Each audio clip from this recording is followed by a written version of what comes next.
How are you this morning? Dragging. Dragging.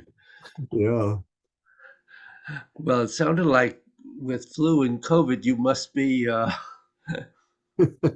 in not too good shape. Well, no, I mean, I wanted the shots. I decided to get them together, and yeah, That's I what I have, did too. I have a fairly open day today, so I figured if I need to sleep most of the day, I can. So, Well, thank you for coming to class. yeah, I yeah, didn't feel great the day after I got mine, so right, right. um, but it's good to get them. Yes, yeah, And as you can see, I have camera today. yes. What was going on? Oh, I have had AVG driver updater, Uh-huh. and this is the second time that it's gotten in the way Uh-huh. rather than helping.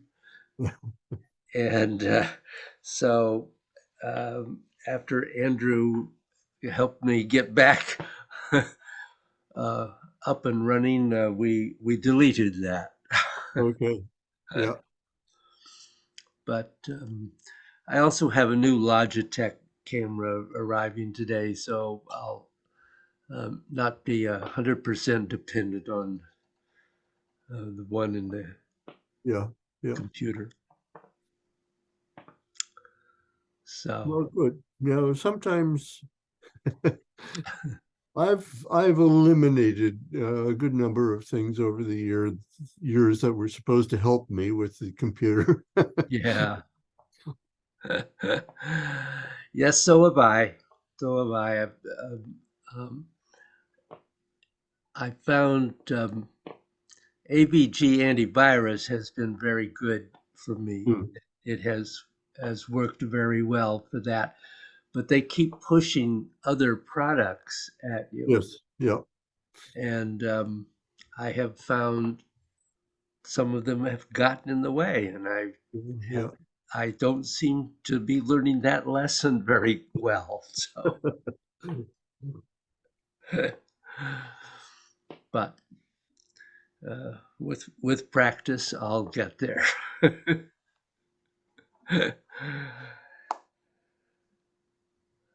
So I did talk to Joanne. She was expecting to be here, and Mhm. um, Bill, as far as I know. So hopefully in the next couple of minutes. Yeah. Whoop, there's Bill and Joanne. Oh, I got both of them. Okay. Good.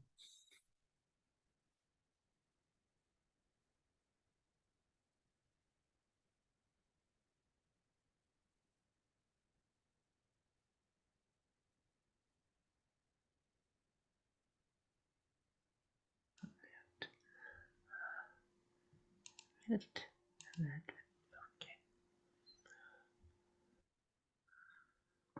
More and more, I have to be sure I put on my glasses.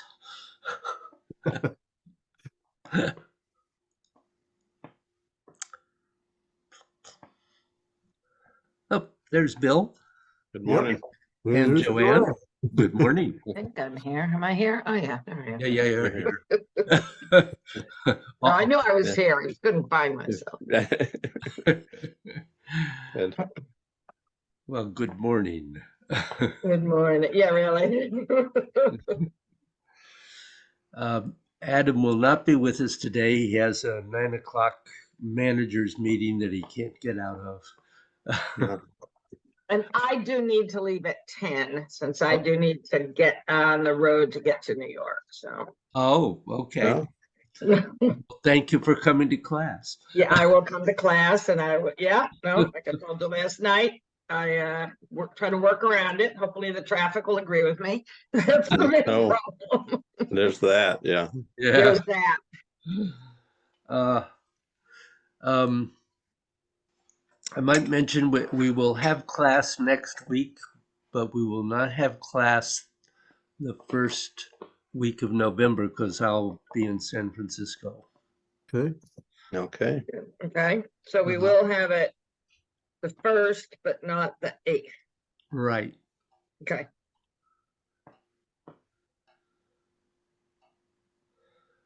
Yeah, we leave on the 2nd, so I can do class on the 1st, but we get Mhm. back late Tuesday night, and I'm just not going to be no.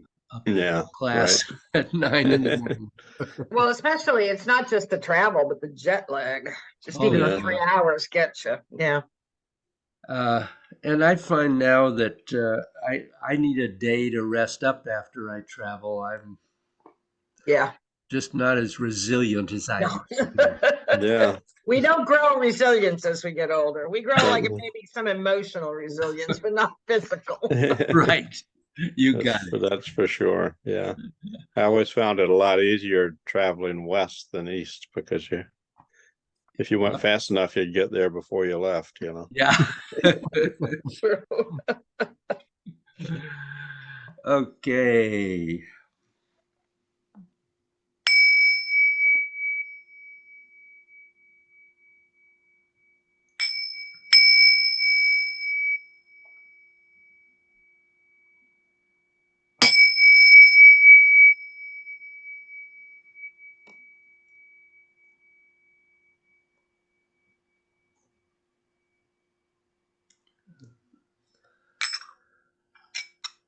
So,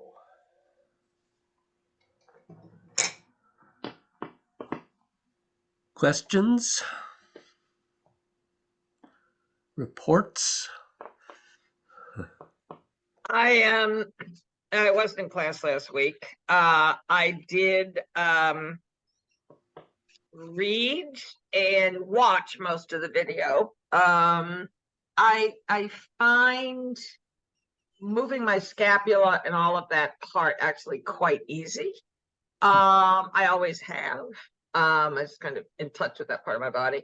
I find it harder with my hips, partially because I've just been having a little hip pain before we moved into this. Yeah, it's just still, so that will be more of a work in progress. Okay. I don't have any particular questions. I think it's more a matter of just really grasping it. Yeah, Yeah, and we're having we're time. gonna really go into the C curve today. So that, of course, Okay. Uh-huh. Mm. is where the tucking of the pelvis Yep. Right. Yeah. Okay. comes to fruition. Yes. Yes. Right. I mean, that was kind of, yeah, obvious, but yeah, Yeah. just trying to get all the parts and think about all the parts and pieces. Yep. Yeah. We've had a week of I don't know, events or busyness, but I have practiced, but I didn't get back to the video of the lessons that I've missed past couple of weeks, I think. So Okay. Well, you've got your work cut out for you. I do. I know there's a lot of twisting and the C curve coming, and I took a quick peek, but I didn't really do the lessons. So. Well, that's life, and so I hope you have some quieter time and can catch up. Yeah, so there was a mix of good busyness and not as busyness. good busyness. I know what you mean. Yeah. There is a certain amount of that, isn't there? Yeah. Life. Yeah.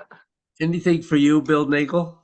no, not really. Somewhat the same as Joanne, although I won't say my shoulder scapula are easy.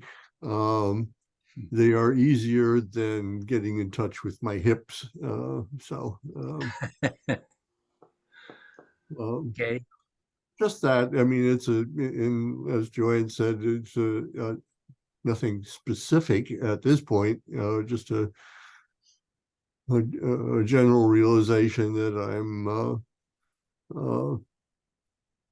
less in touch with them. So Yeah. Well, hopefully we can begin to bring them into touch. Yeah. So the next thing is that if the qi moves through the body and it's going to have positive effects on your body, it has to energize something in your body. Now, your body is composed of a lot of anatomy, and there are two different things. A cadaver that is dead still has the anatomy, but there isn't any qi running through it. So you have to realize that if it's going to be a live being, it has to have qi running through some part of the anatomy. Otherwise, of course, what use is the qi? So to be useful, to be Negong, it has to affect the interior part of the body and make something work. So now we're going to look at the spine. In order for your spine to move, do whatever it does, two things are always at play. Besides the blood nourishing it, there are two parts of your body that are always in play. The first one is that there is the spinal cord inside your vertebra, which your vertebrae are protecting. And in that space between two vertebrae where you have a disc, there's also qi running through. And that has to maintain the lubrication of the disc so it can function as a shock absorber. But then we have something else in terms of the whole spine. In both the front and the back, there is a ligament, and they are really quite large. They're very wide, actually. And the one in back, actually, when I send you the notes, I'll send you pictures. But the one in back spreads out as it comes to the disc and then comes into the center of the next vertebra and spreads out again. So it's a really interesting ligament. It's not simply a straight piece. The one in front is straighter, but they're really huge. And these ligaments provide a lot of the heavy lifting for having your spine bend and straighten. So they must be activated. And the way to do that is to get the qi to move through them. In the sense, this is taught in the marriage of heaven and earth. It is also taught in bend the bow and shoot the arrow as a precursor to moving the actual spine between the vertebra and what's inside the spinal cord. So it's essential to gods when these are taught at live events. They are usually taught in stages, and the previous stage does not include what's in the later one. This is to preserve the safety of the students who, if they inaccurately were to do it, would misinterpret it and perhaps, because of that, hurt themselves. So the same thing is true in gods. We will go through this and try to do it so it will be rather safe. So let's look at what we're having to play around with. First is that you have all these processes that are coming out of the spine. And the most important thing is to really make sure that these processes are even. The vertebrae are meant to bend when you bend, but through the middle of the vertebra is your spinal cord. And the purpose of your vertebra is to protect the cord. And that's essentially what it does. But we also have something else. there is a space between one vertebra and the next, and there is a disc between them. And if it blows out, either expands or gets holes in it, then the vertebra touches the disc. And when it does that, it touches the cord. And then you short circuit the spine. The result is, of course, that you get pain. The spinal cord is exposed. If the spinal cord is exposed, you will get pain 24 hours a day. If it's only when your spine moves in a certain way, then maybe you only get pain for that part of the day.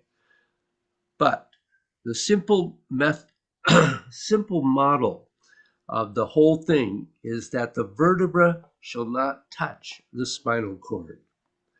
Now, what maintains this disc, what maintains the proper space so that it can act like a shock absorber, are actually two things. First, it is that there actually is chi that runs around the cord. It's not in the cord. That helps create pressure, and the chi activates the fluid in your body so that those fluids fill the space. They fill the disc so it maintains its trampoline-like effect. But if the vertebra start going down and squeeze out the juice, now you're boned to nerves and you get pain. So the big thing is to keep the space and maintain it. Now you have another structure that is very important to all of this. Most human beings think their bones are what hold them up. They think when you're standing up that your bones are what's holding you up. And that's not actually true. What holds you up are your ligaments. Now, what holds up your spine is that along the front of it and along the back of it, literally right along it, you have big, thick ligaments. Now, ligaments are strong, really very, very strong. And the way in which that ligament can maintain its spring and its sponginess is maintaining the way the spine is. If you were to cut that ligament, the person would just collapse and would not be able to get up again, perhaps. At least they would be walking around bent over all the time. So the ligament needs to be stretched out. But most important, it needs to get a lot of chi running through it so it can maintain its stretch and doesn't deteriorate. So that's part of what the C curve is producing. One part of it is exercising the anterior longitudinal and the posterior longitudinal ligaments, and it's maintaining the spring. But in God's plane in the clouds, when we eventually introduce the bend the bow, it's also about actually energizing and sending energy through the three layers of the spinal cord itself. And through those three layers of the spinal cord to affect the brain, both for physical reasons and for spiritual reasons. If you want to open up the higher brain centers, you need something like that to actually get the juice to the brain centers. The nature of a ligament is that it's like a rubber band. Bend it and let it go, and it springs back to where it came from. So what we want to do now is to get our mind inside our body so that we are deliberately focusing either on the back longitudinal ligament or the front longitudinal ligament. So let's just get one more thing. The back of your spine is responsible for your being able to bend, and the front of your spine is what's responsible for you lifting straight up. Grabbing the fish off the bottom of the ocean, Atlas lifting the world up. So the strength of your spine to lift and do things is actually not coming from the back. It is coming from the front. Now, the majority of really serious back problems originate in damage to the front of the spine, not the back of the spine, the overwhelming majority. So this is the area you really have to get the focus on. And in the C curve, you're going to see that it's about stretching, but the harder part is actually from the middle to lift from the front of the spine. And that's also the most important part. So if we take your whole spine, now the middle of your spine is going to be somewhere around the middle of your body, the middle of your torso, depending on whether you have a long or short waist. And it's somewhere around there. It could be a little bit up or a little bit down. It doesn't really matter. What we're looking for is to have several things happen when you go down. Maintain this center spot so that by having the bottom of your pelvis come up, which is a weight, and by having the top of your head come down, which is also a weight, we're effectively stretching the posterior ligament. And you are deliberately focusing on having chi running through your body. It'll get the chi moving, but that's only half of it. The next part is the harder part. From the middle, you're going to have to go down and up at the same time. Now, what's going down and up? What is your spine attached to? Your head and your pelvis. Now, when you bend, you're going to be using the posterior ligament in the back of your spine. But when you come up, you're going to be using the anterior ligament in the front of your spine. So remember, here, let me just,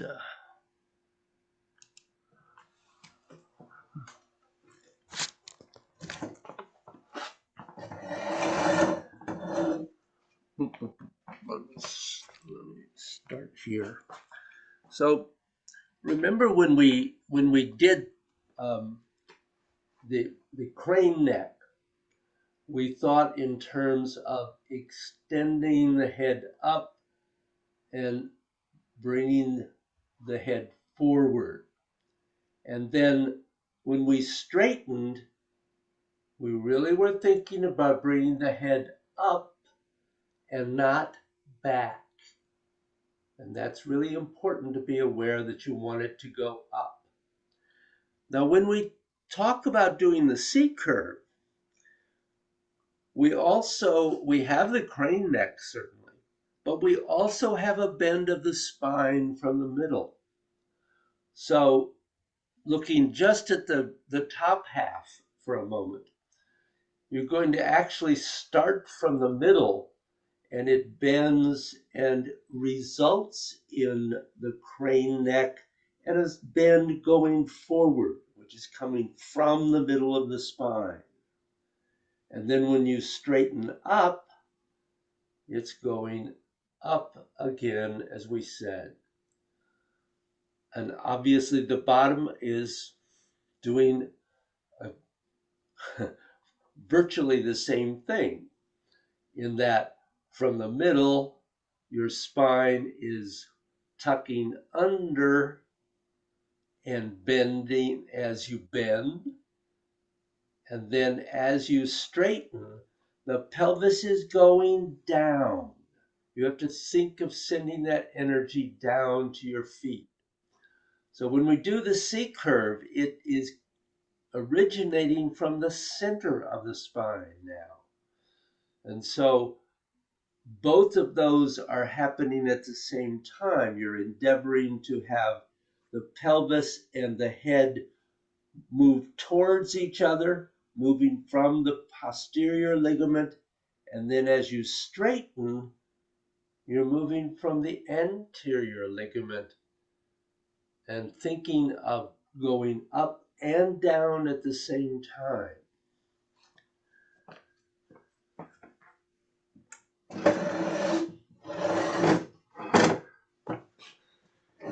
Does that raise any particular questions at the moment? It's a good image. Well, that's good.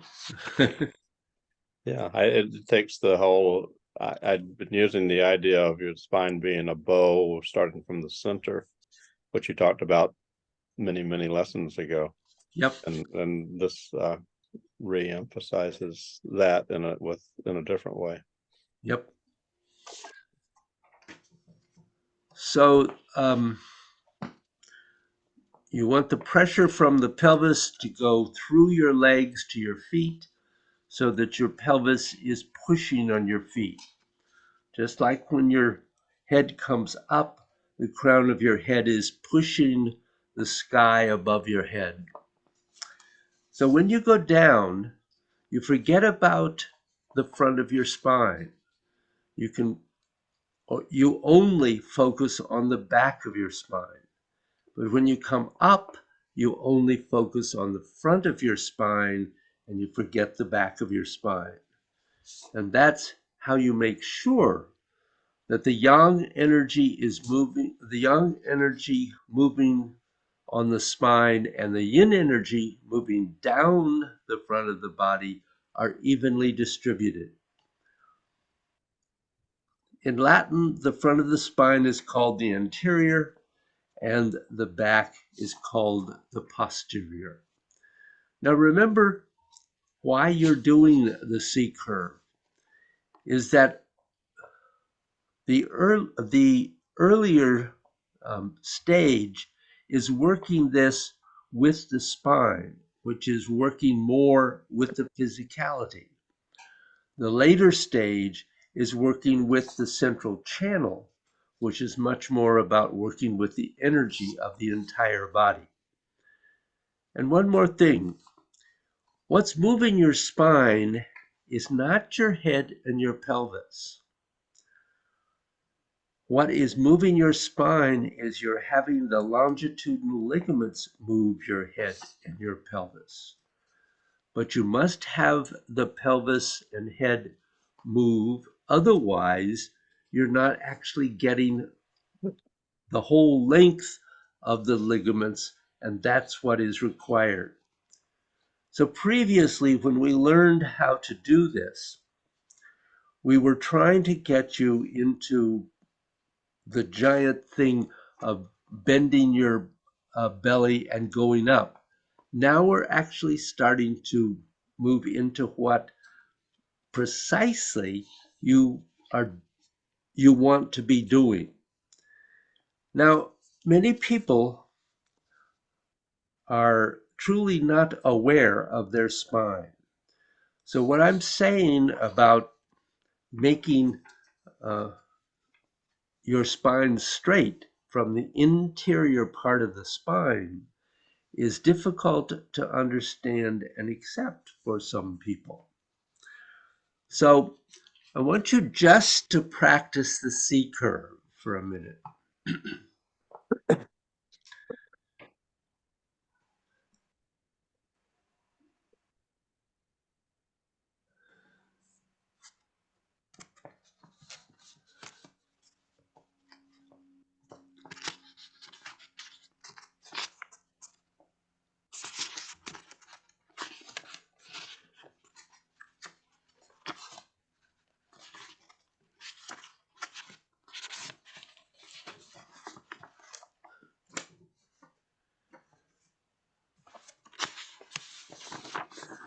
So what I want you to do now is, just as a preparation before you actually do the repetitions of a movement, is first to make the C curve happen just by opening and closing your quad.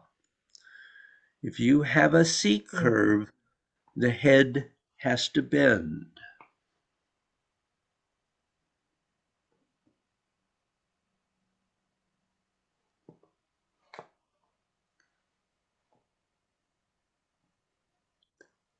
Really be aware of trying to make the pelvis and the head move towards each other as you bend.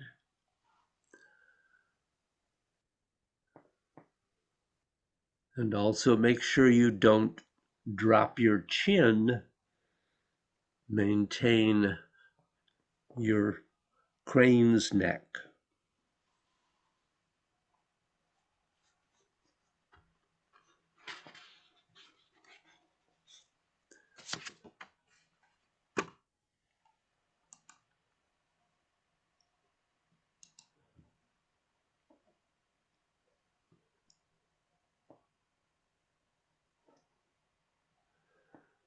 Make sure you don't let the pelvis go back. It's got to tuck under and come up.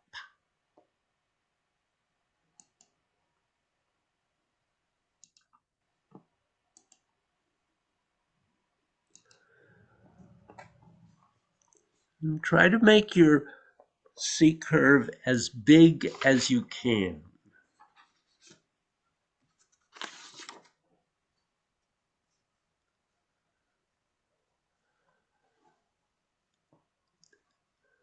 And you're just closing and opening with the quad.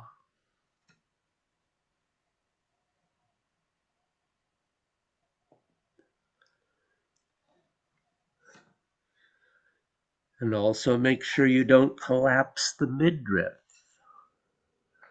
You're simply bending from the middle of the spine.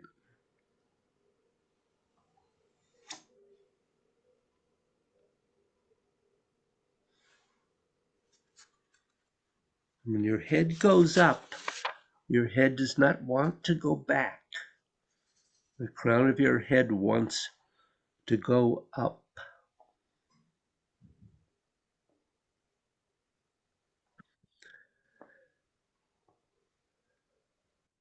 Now I want you to change your focus and do the movement only with the C curve leading. The quad is not leading now, only the C curve.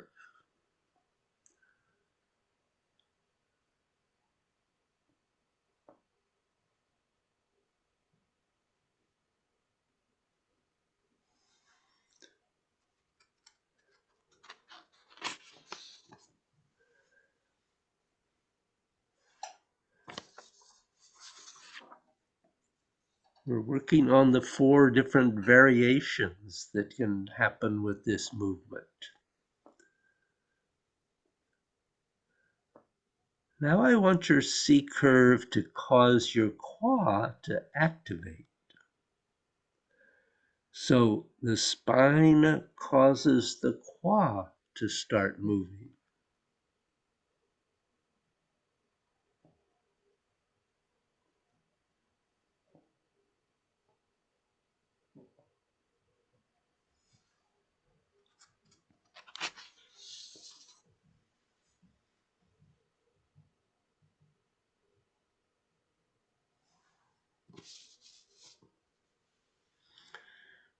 These 4 different ways may be valuable under different circumstances.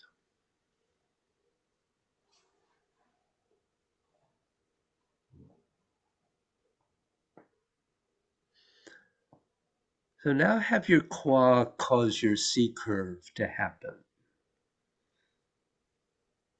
So you're focusing on the quad as the leader now.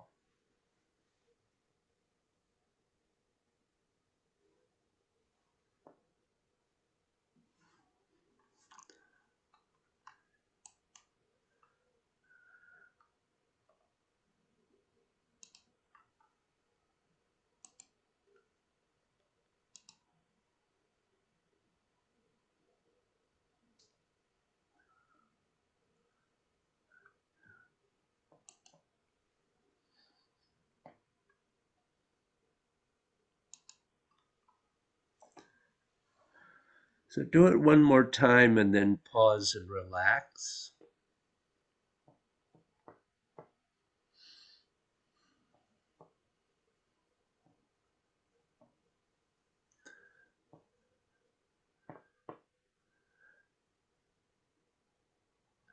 I think actually that's the word I want to say to both bills, to relax. um, when you look at the video later, you might look at Joanne, because she had a really nice movement and it was very relaxed. She wasn't struggling to do it. And I think I finally have the crane neck. I think for a long time I was struggling with that in my shoulders, but I think the last few lessons have helped relax it. So I felt more, I just say that because that felt more relaxed, and I think that helps a lot. Yeah. Yes, indeed. And it did look much better, Joanne. I also find it interesting how we can just adjust to the lead, right? Mhm. Like I was able Yeah. to really do that quite easily. Yeah. That was wild. I will say, I mean, it was noticeable to me Uh-huh. how much space there seemed to be in that area when I let the qua lead, Mm. as opposed to the other ways. Uh-huh. And and it is actually true for most people that having the qua involved with the C curve makes it easier. Yep. Mhm. Did any questions come up for anyone in doing that? Okay. So the fact of the matter is that when it comes to having having a human body, there is something called human variation. So what works better for one person doesn't necessarily work the same way for someone else. And the issue is not to have some objective idea.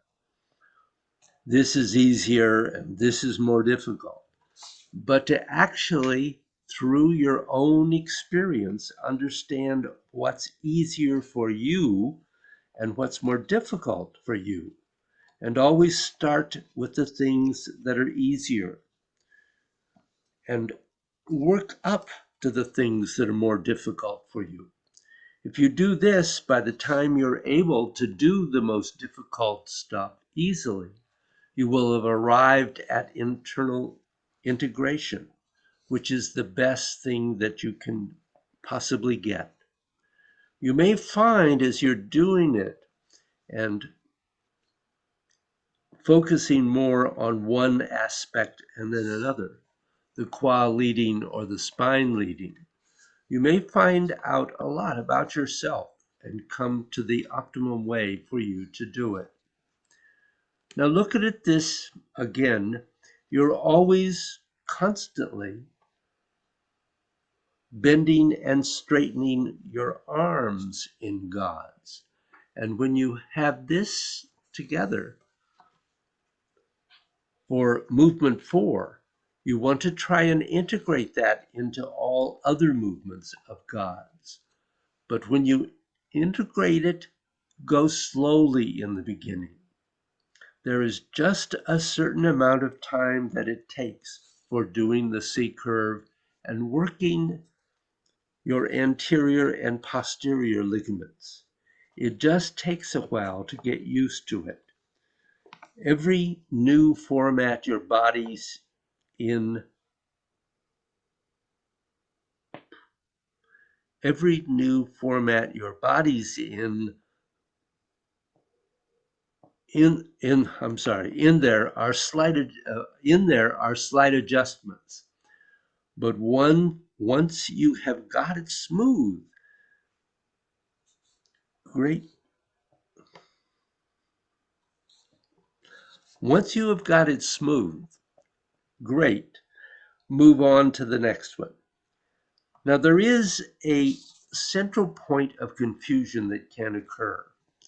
Bending and straightening in your spine does not require you to lean forward. You may have to lean forward because that's how your spine is, but try and do it the least that you can. And do not really make it a major exaggeration. That's very important. The spinal C curve is actually supposed to be done without any leaning. That's movement 2. Many people are often confused about this. Now, I would like you to do 20 repetitions of movement 4 and try to really be aware of the posterior and anterior ligaments as you do the bending and stretching through there. Right?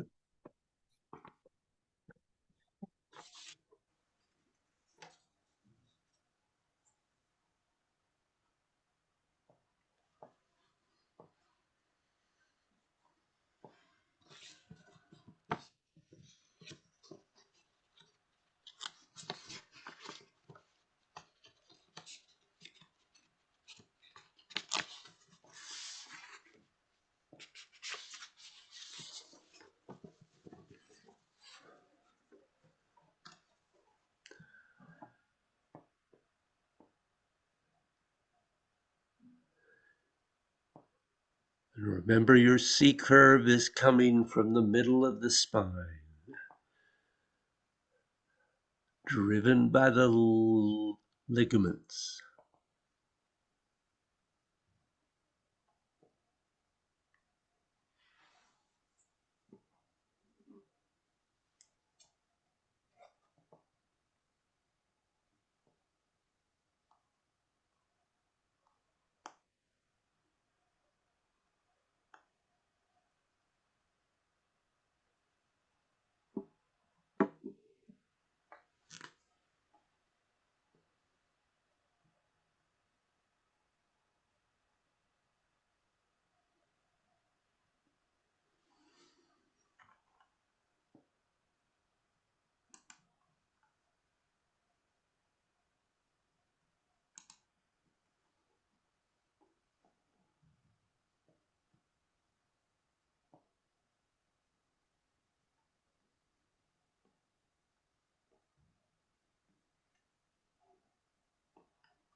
So what did you discover in doing that? I discovered that when I add that I follow my hands with my eyes and therefore a bit with my neck. I Mm-hmm. think I'm dropping my head too much Mm-hmm. as I and I never noticed that before. I've probably been doing it all along. Um, yeah, and again, it's just a matter of remembering every piece of it. Yeah, As are you twisting? Yeah, et cetera, all those things. et cetera, indeed. Just those little things. How well do you feel you could feel the longitudinal ligaments? Felt like I had, yeah, I felt like I could. Oh, good. Yeah. I think there is more awareness. I'm not quite sure if I'm feeling the longitudinal ligaments, if I could say that. but there's definitely an awareness of the spine and the posterior and the anterior uh, opening as you're Mhm. doing this. The pacing it with the twisting and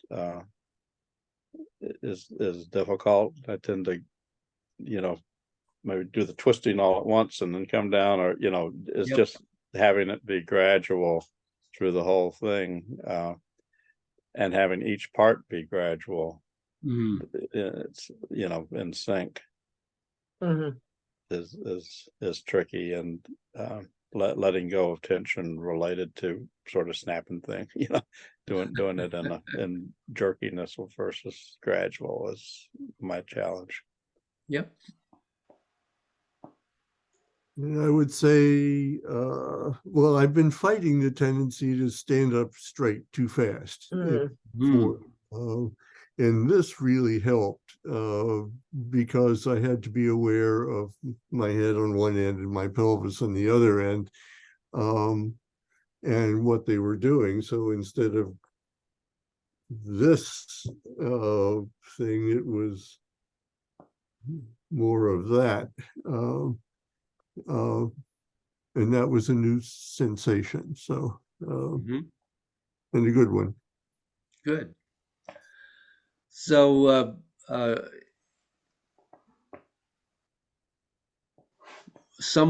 one of you at some point in your discussion just now talked about all the points I was going to mention, which is good.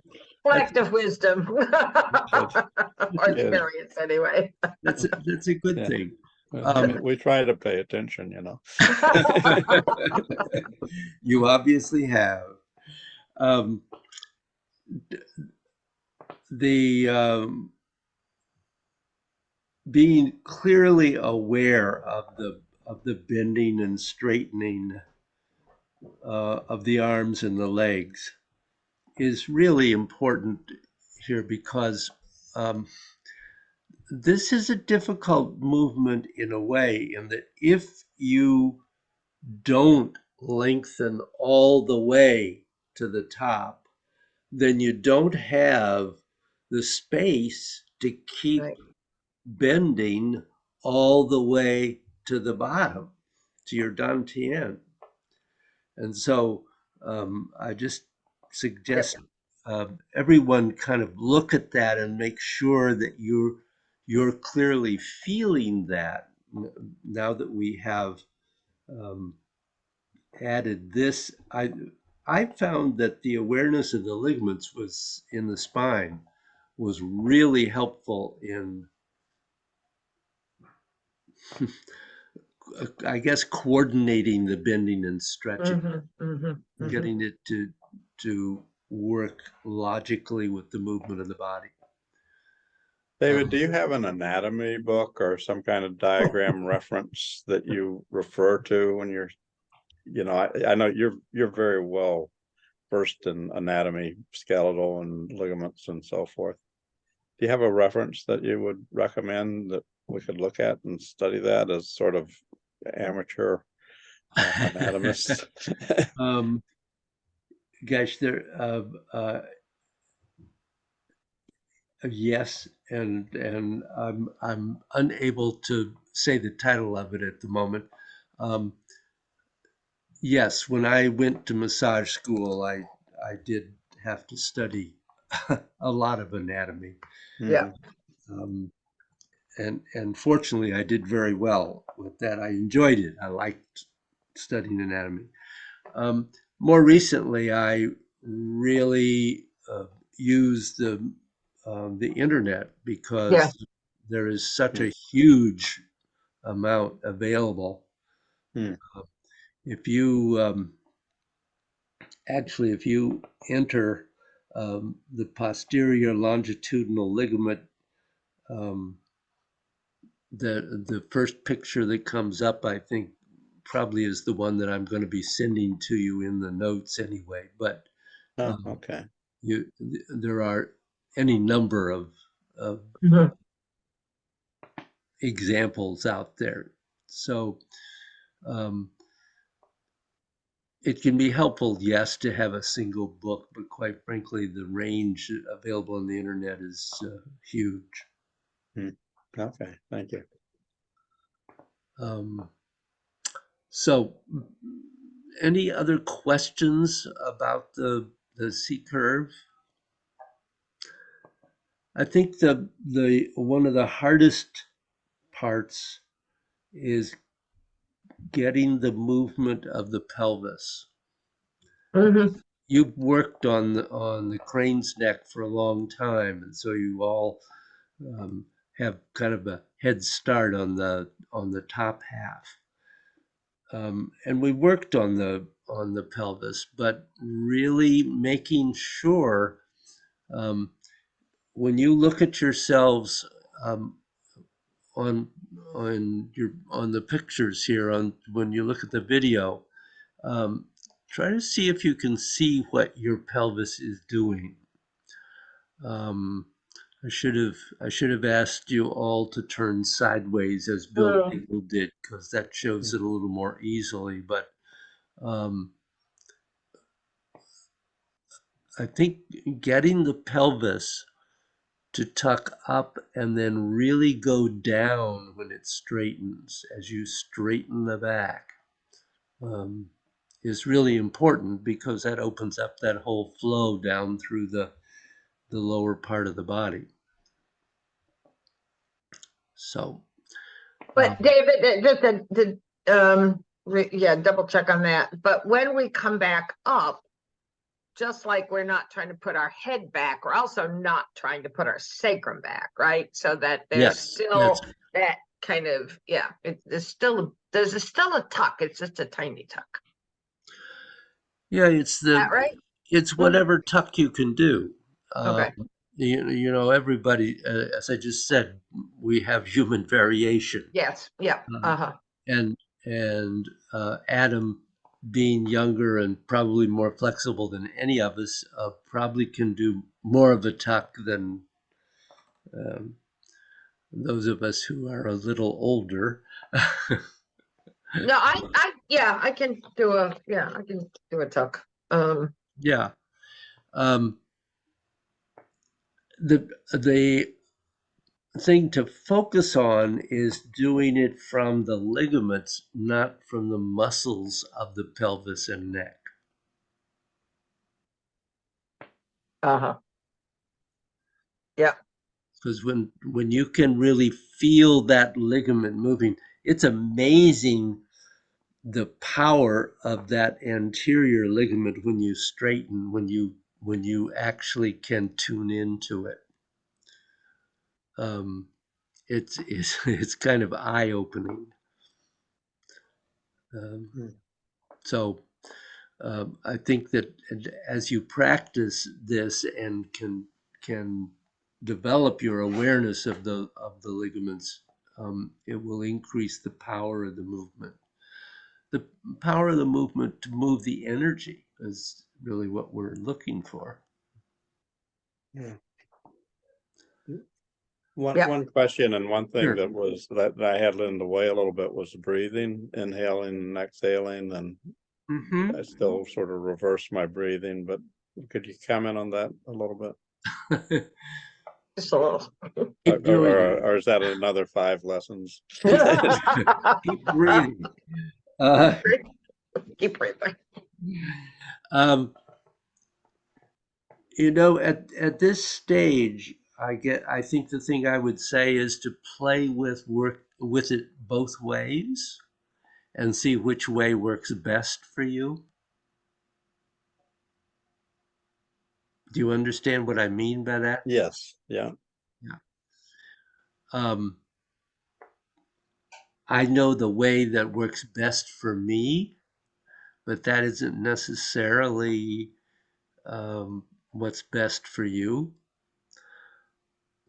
I mean, I will say that I inhale on the bend and exhale on the straightening.